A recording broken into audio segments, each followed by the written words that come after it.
को भी शामिल है। गुफ्तगू करते हैं नादिया साहबा।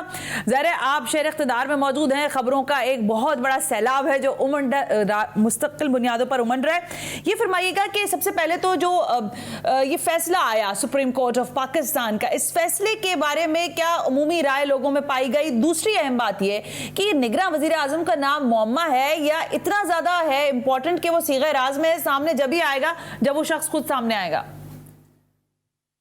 थैंक यू वेरी मच साना।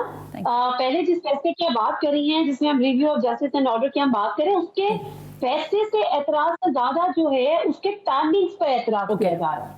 क्योंकि डेफिनेटली आपने भी कहा और मुजीबुर रहमान शामी साहब भी कह रहे थे कि बेसिकली ये आइन की तशरीह है जिसका हक सुप्रीम कोर्ट को है, उसी तरह से जिस तरह से लेजिस्लेशन का हक पार्लियामेंट को है। अब उस वक्त ये उसमें ये चीजें हो रही थी और ये नहीं, अभी आप देखिएगा अभी मजीद और फैसले भी आएंगे जो सब महफूज थे।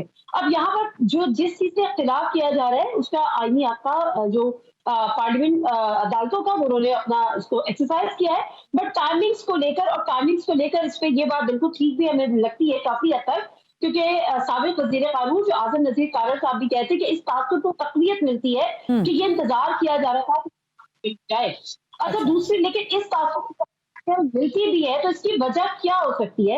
आपने ये देखा कि जब ये अपना आईनी और कानूनी हक जब ये सुप्रीम कोर्ट इस्तेमाल कर रही थी तो उससे सुप्रीम कोर्ट के सामने हो रहे थे, सुप्रीम कोर्ट के सामने मुजाहरे हो रहे थे। और इन 3 जजेस जिन पैनल की हम बात कर रहे हैं, जो आज जो ये पैनल था उनकी आपको याद होगा गैंग ऑफ 5 में पता नहीं किस तरह से पिक्चर्स जलसों में उनकी डिस्प्ले हुई थी। बिल्कुल सही कह रही हैं।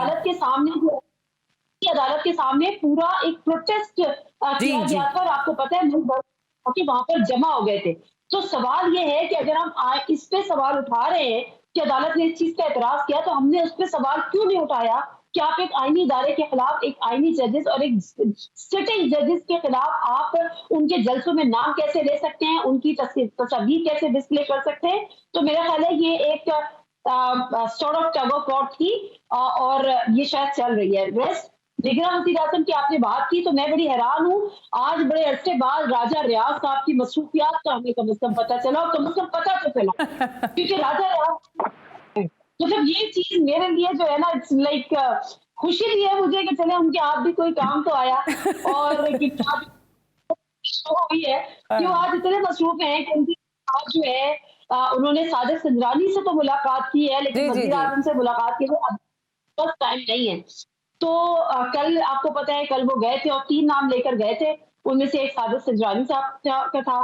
तो सिचुएशन जो है वो मेरा ख्याल है मैच जो है वो दिलचस्प मराहल में दाखिल होता में दिखाई दे रहा है, क्योंकि अगर बात नहीं होती तो फिर पार्लिमानी कमेटी में जाएगा, वजीर सदर लिख रहे हैं आपके पास लास्ट डे है, आपने फौरी तौर पर फैसला करना है। तो मेरा ख्याल है, और मैं ऑनेस्टली बताऊं ना, इट वॉज एक्सपेक्टेड। जब ये साहब जैसे लोगों के नाम आने लगे और इधर उधर के नाम, उसी वक्त समझ में आ गया था कि ये मामला जो है ना तूल पकड़ेगा, ये मामला इस तरह से हल नहीं होगा। बहुत कुछ तूल पकड़ा है नादिया।